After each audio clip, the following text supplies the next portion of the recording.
Yeah, Peru, all behind Renzo, I'm sure, just really trying to represent that region and push that country to the top of the standings. You've seen them already today, but another reminder of the teams. Leonardo's team with that Registeel that's been causing so many problems, the Landorus and the Moltres that have been interchanging when it comes to Dynamaxing, rounding it out with the Regieleki, the Grimmsnarl and the Spectria as well, which has been a very popular lead for him, causing a number of problems. Renzo's team, a couple more really defensive options. That Tapu Fini that's managed to clutch him out games by calm minding, taking attacks and firing back with Muddy Waters. The Amoonguss, don't forget that Pollen Puff play that he's been able to do so many times next to something like the Landorus, next to that Galarian Moltres, just keeping things on the field. And then, of course, the Regieleki and Incineroar as well. So really nicely rounded teams. Just put together so well, and honestly have been played to the best of their abilities by both of them. We've got to see a little bit more of Renzo's team, purely because he's played so many more games with it, but Leonardo clearly knows his matchups inside and out. A straight run through winners, only dropping actually one game across the whole thing. Yeah, and I'm really excited to see how these players approach this. I mean, as you said earlier, Renzo had so many more games to get to this point, and not only are players bringing a team that they're comfortable with, but being able to get that amount of games in against a variety of different things and being able to just get all of that extra practice might fare him really, really well heading into the finals. Well, it's time to see if practice makes perfect for Renzo, or if Leonardo is going to be able to push things one step further than he was able to in Players' Cup 3. This is exactly where he was before, winner's side of the Grand Finals. We know how that one went. I'm not going to bring it up just before the finals. We're going to head on into the game and see exactly how it pans out. We're going to be watching this one from Leonardo's side, with Renzo on the other side of the screen as the leads take the field. And to be leading off the Globals final match, Regieleki coming out to play for both players here, but is going to be paired with Incineroar on Renzo's end, but Spectre on Leonardo's. This is a lead that we've seen a number of times from both of these players over the course of the tournament. Able to, put down some potentially big damage nice and early on with the Regieleki, pivot around with those Volt switches as well. And the Spectre has also provided a number of really unique, or not unique, but useful support moves. Being able to throw down taunts, making sure that it can't set things up. If any physical attackers come in, making sure that they're limited in what they can do by something like the Will-O-Wisp as well. There's also the speed control to talk about. The speed control coming out from Renzo's Regieleki and dealing a nice amount of chip damage to both of these Pokemon, but is going to be matched with a move from Leonardo's own Regieleki, going for a Volt Switch, just looking to pivot out and get a little bit of a different board position. And we get a little sneak into what he's brought into the back. There is that infamous Landorus Registeel combination, and the Landorus is going to be hitting the field here. Intimidate drop on the opposing Incineroar as well.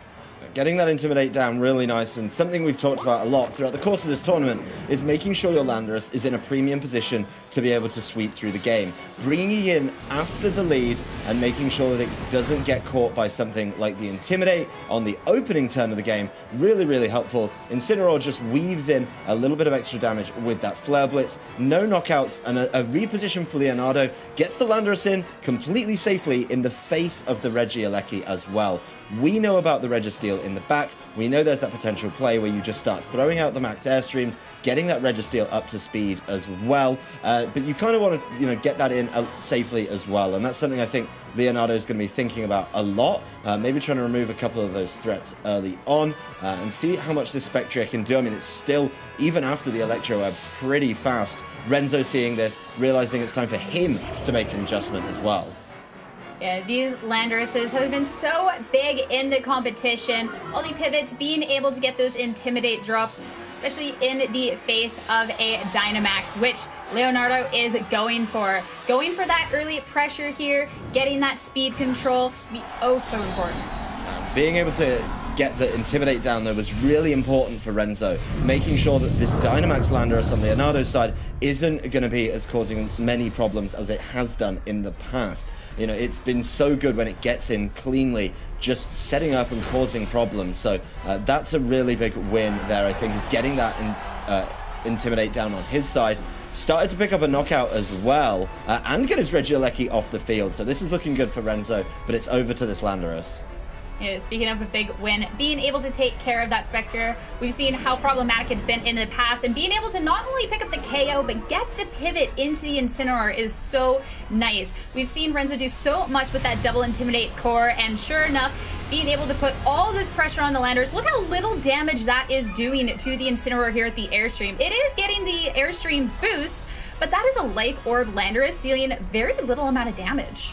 Double Intimidate is back, and it's apparently here to stay because it's been running through this tournament, causing so many problems. And this is the gamble that I think Leonardo made, that he wanted to get going, start getting these max Airstreams up into play, but he's just eating Intimidates. The manual switch out kind of forced that Spectre is torn early, meant the parting shot wasn't available. So being able to kind of change that up, manually switch out, and then get a switch out on the turn with the Volt switch, 2 Intimidates down, this Lander is really not hurting, and Renzo's hasn't had that same problem really. You know, in a really good position, hasn't taken any Intimidates right now, and Leonardo doesn't have an option to kind of match that, if you will. So Renzo throwing up the Dynamax himself, probably going to be feeling in a good position, and maybe able as well to start matching these max Airstreams while doing more damage. Don't forget that Incineroar's just come in and has options to cause chaos on its first turn.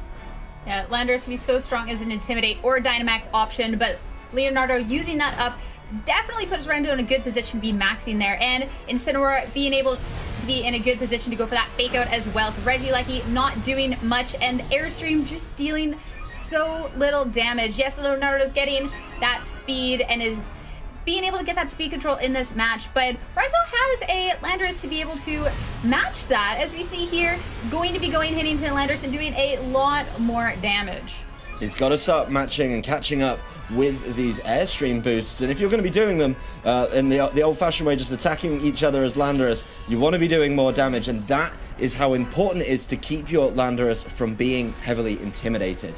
You can't just be throwing out these max Airstreams and then, of course, you know, not doing enough damage. The Landorus over on Renzo's side took it really well, and Leonardo knows, even though he may be able to get a third max Airstream, it's just not worth it. His Landorus has to get back when it's not been intimidated twice. Yeah, you have to capitalize off of the 3 turns of max, and not being able to capitalize off of the last one, just opting to bring that Registeel out and just take out that Incineroar. So taking away one of the Intimidate options on Renzo's end here.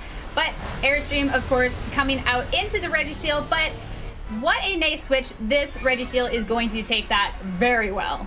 Yeah, the Registeel is a perfect switch in to something like the Max Airstream, but at the end of the day, the Landorus is still getting the boosts, and it's not particularly threatened right now by either of the Pokemon on Leonardo's side of the field, so probably feeling pretty good about being able to make a big play on its third turn of Dynamax. That third turn, don't forget, something that Leonardo just gave up on with his Landorus. His Landorus switched out to avoid the Max Airstream. Yes, the Registeel took it better, but you're giving up your Max Airstream boosts. They weren't really benefiting the Regieleki. It's very, very fast already. So kind of an awkward position. And now you've got 2 Pokemon on Leonardo's side of the field, neither of which are going to appreciate a Max Quake.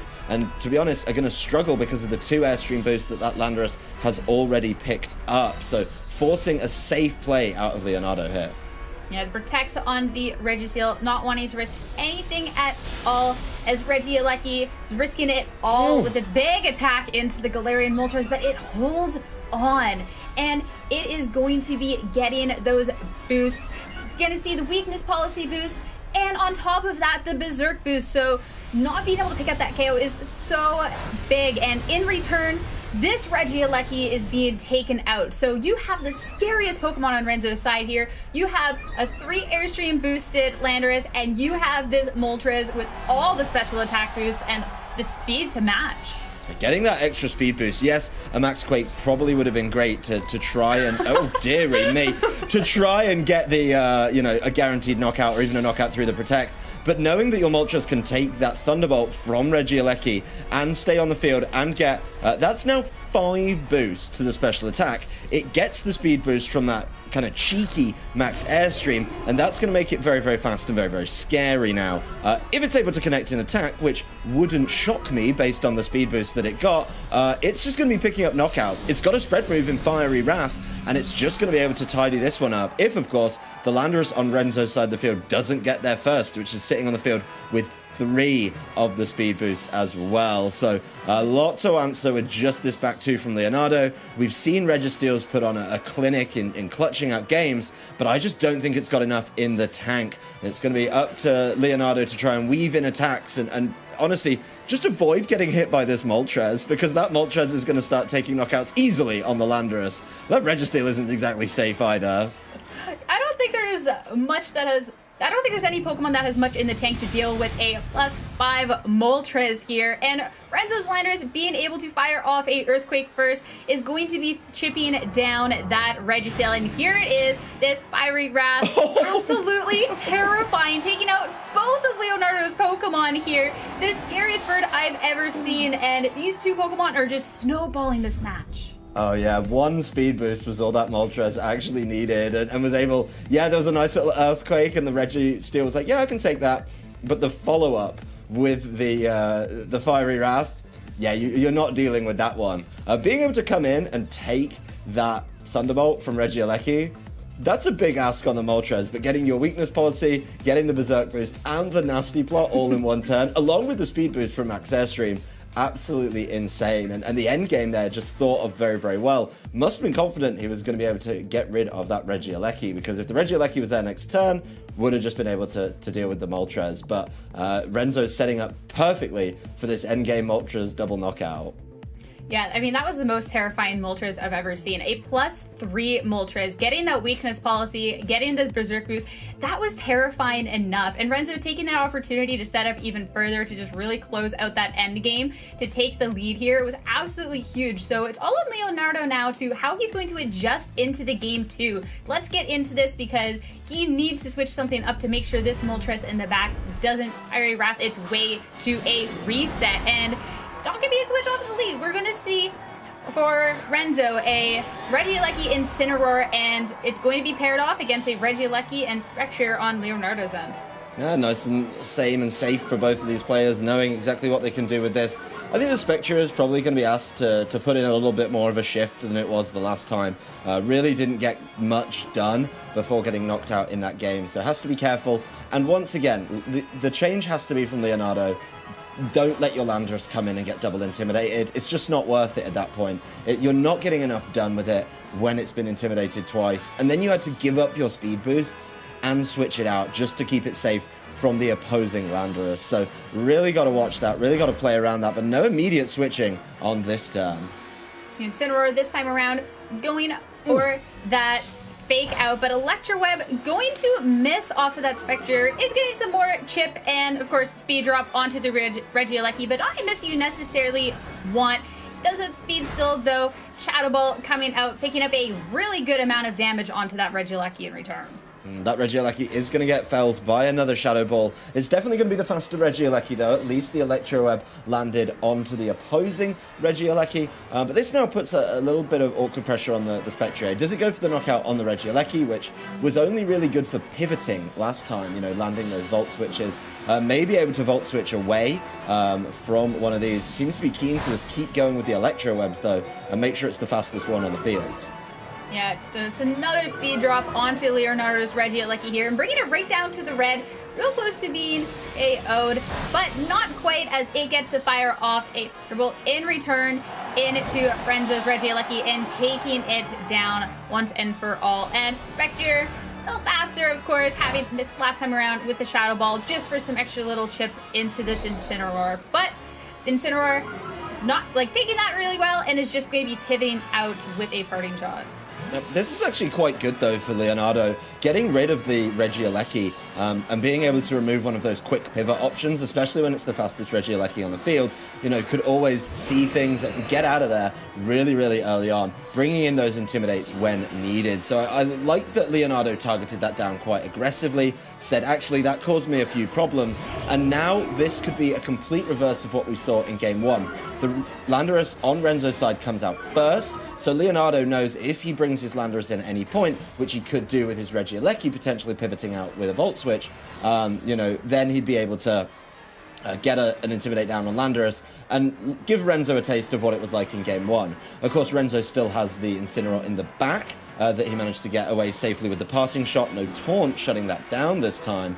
But it does mean, that the pivot options are limited. That's a little more information that Leonardo can take in maybe planning out the next few turns, getting his Landorus in safely, and then being able to run away with the game, kind of like Renzo did in game number 1. So good targeting down on the Regieleki. I do like to see it just removed from play nicer and early. You don't want it just slowing everything down, and it's going to put him in a much better position now. He's got the Pokemon advantage. Yeah, big decisions being made here. Which is the bigger threat? And Landorus is going ahead and saying, look at me, I'm a threat, going to go for that Swords Dance. And Moltres just taking the opportunity to go for a big Pyrograft. It's speeding, being able to take out the Regieleki easily. It was barely holding on anyways and dealing a lot of damage to this Spectre. It does survive though, so it does get the opportunity to go for a Shadow Ball into Landorus, picking up a good healthy amount of HP, but this Landorus is definitely scary after that boost. We've seen this before, though, with Leonardo. His Spectrier targeting down those Landorus quite aggressively with the Shadow Ball, making them think a little bit more before they're given the opportunity to maybe, just Dynamax at full health. Leonardo's is in the perfect spot right now. Full health, not intimidated yet. There is, of course, an Intimidator in the back, but it's in a great position now.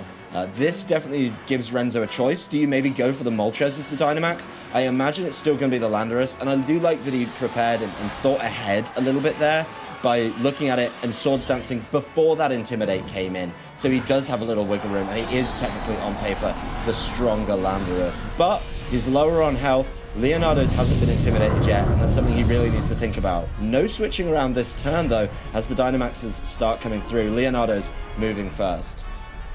Of course, but Renzo's going to be going for a Dynamax to match here. Both players looking to apply that pressure around the same time. This is the moment of the match, and it will be that Landorus. I mean, this has been such a reoccurring theme here in Players Cup 4 is these Max Landoruses, and Global Finals is going to be absolutely no exception to that. And it all starts here. Leonardo being able to attack with full force this time, not getting those drops, stealing a lot more damage, bringing Renzo's Landorus down really close, but unable to quite secure the KO. But what Landorus can't do, the Spectre can. Shadow Ball targeting into the Landorus, and all of that damage that it got with that Shadow Ball before proving to be so critical here, is Renzo doesn't get to capitalize off of his max at all. That was not a safe Dynamax Landorus at all. It had already taken so much damage on the Swords Dance turn. Yes, you wanted to deal with the Intimidate, but you took so much from the Shadow Ball that you were quite easy to get picked off. Leonardo running that really fast Landorus. The Spectre making up for that earlier drop from Electro with a really wise, really heads-up Max Airstream. Yes, we know that it's going to come through, but you've got to assume that the follow-up damage could come in as well. So really well played there by Leonardo to get back in the game, and Renzo is going to struggle without any Dynamax turns used up. Didn't even land a single attack, a single Max Airstream, and I can imagine that Leonardo should just be able to run away with this one now. At least to slow down this Landorus a little bit. Incineroar did come in and get the Intimidate drop, but with that Landorus on Renzo's end already being taken out, the double Intimidate core is not going to be a threat here, and the Moltres got to set up last time. It got to get those speed boosts, and it's lacking those this time around, which definitely hurt. And Renzo not wanting to feel the wrath of Leonardo's Moltres, just going for that fake out. And we're done with the Airstream boost. We're going for straight damage. We're going for those special defense boosts, and this big Max Quake is going to be coming out into the Incineroar. Well, you've already got the advantage kind of speed-wise, so why not start setting up the special defense boost to deal with this Galarian Moltres at the end? Yes, of course, it is going to be the only hope remaining, and if it's going to do something, it's going to need to Nasty Plot. The problem is, right now, it's moving slower than this Landorus because of those earlier Max Airstream boosts. It's just definitely way behind, and the Moltres is going to need to hit pretty much everything perfectly. I don't even think it's going to be afforded the opportunity to do that, though, with Leonardo just going after it with these attacks. Being very wise, though, I think, with Leonardo's choices here, just to make sure that it doesn't get caught out by, the weakness policy and then firing back. Just protecting, but still, Leonardo taking advantage of that and getting another speed boost. No doubt in his mind now that he's going to be the fastest thing on the field. Yeah, that's a tall ask from this Moltres on Renzo's end. I mean, it did so much last game, but not so much this game. Leonardo just has to be targeting it down, and with all the speed boost, in a really, really strong position to do so. Well, they're back to regular size now, if you will, but they've got the speed boosts, you know, a special defense boost weaved in there as well from the earlier Max Quake. See no reason that these two shouldn't be able to round out this game. Renzo, though, wants to take it the distance, not throwing in the towel, maybe just trying to learn a little bit more. That Rock Slide doing a huge amount of damage, single target. Will obviously activate Weakness Policy and Berserk, but I'm pretty sure that the Moltres over on Leonardo's side should be able to deal with that. If it doesn't, things could get very interesting, though. And there again, this is another +5 boosted Moltres. Ooh. Absolutely terrifying. It lives, though. It's not going down to the air slash, but of course, Leonardo's Moltres resists that hit. It does take out the Landorus, but Leonardo being able to outspeed will be able to take this, but it's definitely a very scary position. Yeah, I mean, it's definitely a nice attempt to fire back with that huge stat boost, but, you know, you're just not able to do enough when it comes down to it. So, you know, just getting it all the way there. The Moltres, of course, on Leonardo's side, much faster and able to just tidy this one up.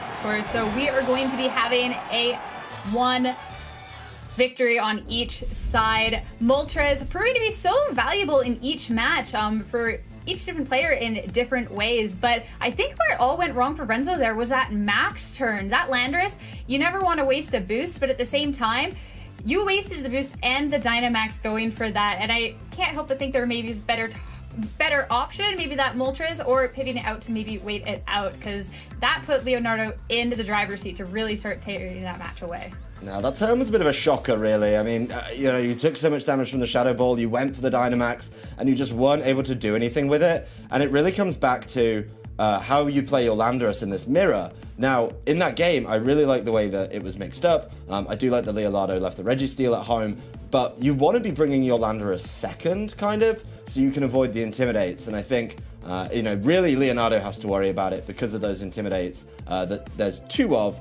But we saw the problem. Even though the Swords Dance went up, you know, the Landorus came out first for Renzo and then was targeted down very aggressively. That Shadow Ball making, you know, really good damage on it on the turn it was trying to Swords Dance because it knew it was about to get intimidated. So a lot of setup going into it there, and then Leonardo very rightfully being able to push this one down. Most importantly, that takes this set to 1-1. If Leonardo wins this, he's going to be your Players' Cup 4 champion. If Renzo wins this, we're going to a bracket reset, and we're going to be playing another best of 3 set. So it really all comes down to just this one game. It's all on the line here. Let's start getting into the match. I mean, both players playing for everything right now. We've seen Renzo be making these comebacks, but we've seen Leonardo with these decisive victories through this bracket. So this is going to be the battle of all battles here, and it's going to be the same leads from each player, but I'm so excited to see what changes they're going to be bringing to this match. They seem to be very comfortable with these leads, and they play them so well. They know all of the options, and it's definitely a mind game to think about.